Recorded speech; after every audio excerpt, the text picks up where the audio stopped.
देवशयनी एकादशी का महत्व। ब्रह्म वैवर्त पुराण में देवशयनी एकादशी के विशेष महात्म्य का वर्णन किया गया है। इस व्रत से प्राणी की समस्त मनोकामनाएं पूर्ण होती हैं। यह एकादशी आषाढ़ मास के कृष्ण पक्ष की एकादशी, जिसे योगिनी एकादशी कहते हैं, के बाद आती है।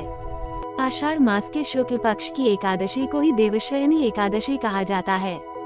इसी एकादशी से चातुर्मास का आरंभ माना जाता है। इस अवधि में कोई भी शुभ कार्य जैसे विवाह आदि नहीं किया जाता।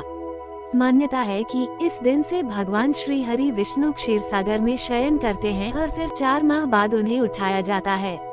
उस दिन को देवोत्थानी एकादशी कहा जाता है। इस बीच के अंतराल को ही चातुर्मास कहा गया है। देवशयनी एकादशी को देव देवशयनी, महा एकादशी, थौली एकादशी तेलुगु, हरि देवशयनी, पद्मनाभा शयनी तथा प्रबोधनी एकादशी भी कहा जाता है। देवशयनी एकादशी व्रत कथा। धर्मराज युधिष्ठिर ने कहा, हे केशव, आषाढ़ शुक्ल एकादशी का क्या नाम है? इस व्रत के करने की विधि क्या है और किस देवता का पूजन किया जाता है? श्री कृष्ण कहने लगे कि हे युधिष्ठिर, जिस कथा को ब्रह्मा जी ने नारद जी से कहा था वही मैं तुमसे कहता हूँ। एक बार देवऋषि नारद जी ने ब्रह्मा जी से इस एकादशी के विषय में जानने की उत्सुकता प्रकट की।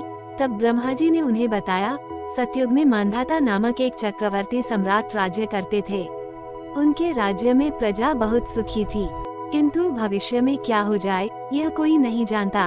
अतः वे भी इस बात से अनभिज्ञ थे कि उनके राज्य में शीघ्र ही भयंकर अकाल पड़ने वाला है। उनके राज्य में पूरे 3 वर्ष तक वर्षा न होने के कारण भयंकर अकाल पड़ा। इस अकाल से चारों ओर त्राही त्राही मच गई। धर्म पक्ष के यज्ञ, हवन, पिंडदान, कथा व्रत आदि में कमी हो गई। जब मुसीबत पड़ी हो तो धार्मिक कार्यों में प्राणी की रुचि कहाँ रह जाती है। प्रजा ने राजा के पास जाकर अपनी वेदना की दुहाई दी। राजा तो इस स्थिति को लेकर पहले से ही दुखी थे।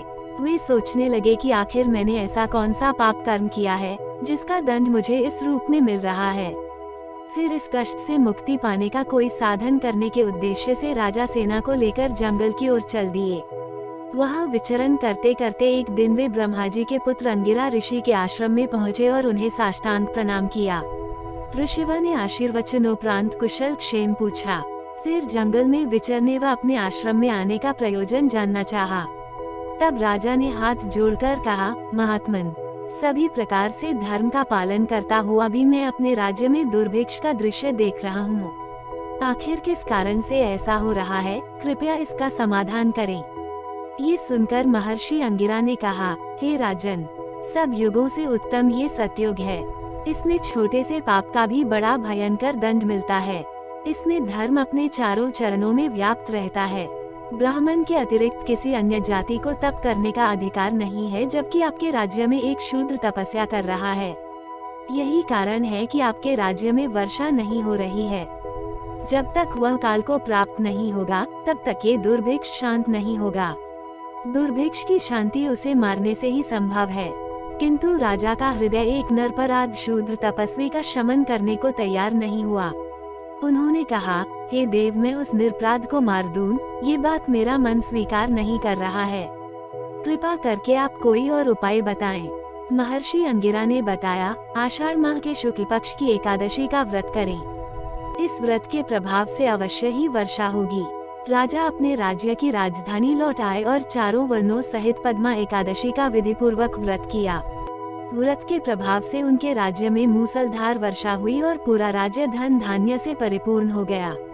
ब्रह्म वैवर्त पुराण में देवशयनी एकादशी के विशेष महात्म्य का वर्णन किया गया है। इस व्रत से प्राणी की समस्त मनोकामनाएं पूर्ण होती हैं।